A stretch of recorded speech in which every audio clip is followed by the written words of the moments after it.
I can handle it. A tiny change of schedule. Fluttershy lays on her couch enjoying her free day. She felt a tug at her long pink tail, looked down and saw Angel tugging on the strands and pointing at the door. Is some pointing at the door? She guessed. Angel nodded his head and hopped away. Fluttershy stepped off the couch, heading towards the door. When she opened it, Cadance and Shining Armor were standing at the door, holding Flurryheart. The couple looked unkempt, and Fluttershy, surprised at the visitors, blinked a few times to see if she was imagining it, but they were still there. Can I help you? She said quietly, looking at Flurryheart. Cadance and Shining Armor looked at each other as if mentally agreeing on something. Actually, yes, Shining Armor replied. Can you filly sit Flurry for us? Twilight's busy and we don't want to disturb her. Oh, sure. I guess I'm free for a little bit, and filly sitting couldn't be that bad, she said, nodding. I can handle it, she smiled confidently. When she really couldn't. Flurryheart thought all of her forest friends were stuffed animals and kept trying to play with them. Flurryheart's horns started to glow again. Oh no, what is it this time? Fluttershy thought, flying towards her. A white creature surrounded by Flurry's aura was being dragged out from behind the corner. Angel! Fluttershy yelped. Oh, what do I do? I just can't yell at Flurry, she's too cute. She thought as she rounded the corner, panicking and sweat dripping from her forehead. Oh, I know. Fluttershy turned back around and used the square shape of her house to her advantage. If her plan worked, she could corner Flurryheart upstairs. She flew through the hallways, her cyan eyes narrowed as dust tried to gather in them, her light rose mane flying in the wind. She rounded a corner, seeing a small pink filly flying up the stairs. Gotcha! She flew up the stairs and landed. Flurryheart turned around to look at her, and she executed the stare. Flurryheart looked at her for just a moment and vanished with a flash of yellow light. Fluttershy yelped. Oh, where did she go? Oh, Celestia, Cadance is gonna kill me. If this filly doesn't first, anyway. And collapsed exhausted. I guess it's up to me now. Angel hopped quickly through the halls, his heart pounding. The tiny pony was dangerous. He rounded a corner and saw her trying to trot towards him. He ran up the stairs and saw Fluttershy passed out. Oh no, who's gonna control that filly? He thought, panicking.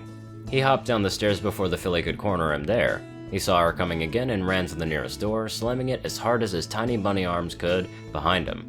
Free at last. But she was so small and cute. Oh, stop it, me! She tried to maim me! He squeaked angrily at himself, but really, who was going to take care of her? If he didn't do something, Fluttershy might get in trouble for not being able to take care of the filly. He groaned. Fine, you convicted me. He bounced back up into the humble hut. Immediately, a playful filly ran at him. She began to drag him through the air with her magic. This is kinda fun, he admitted to himself right before he hit a wall.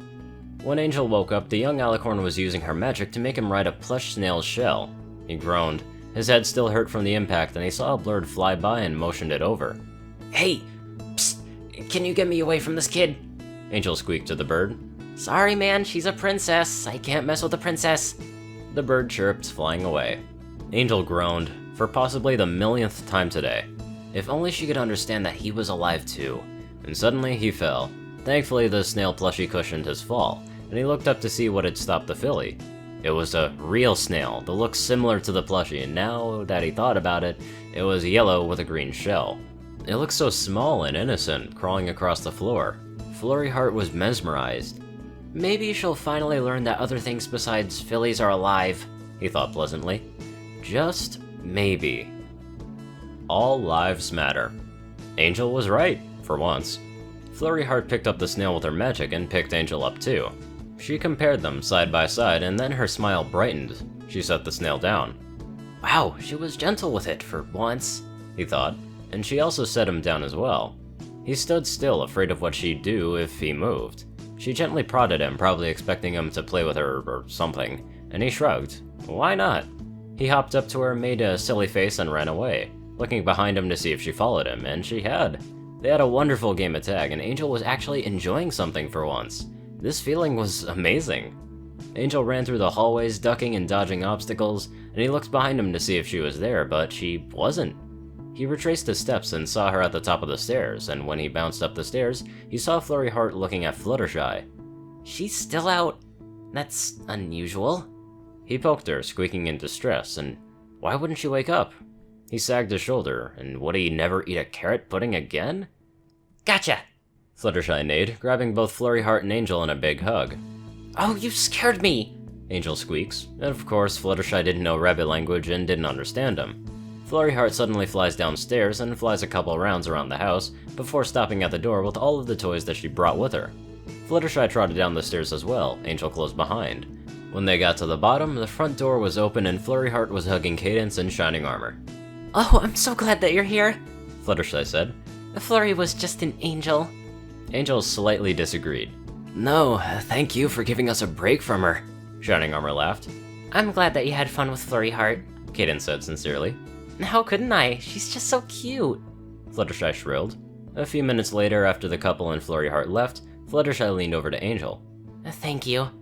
Fluttershy whispered in Angel's ear, and he smiled smugly.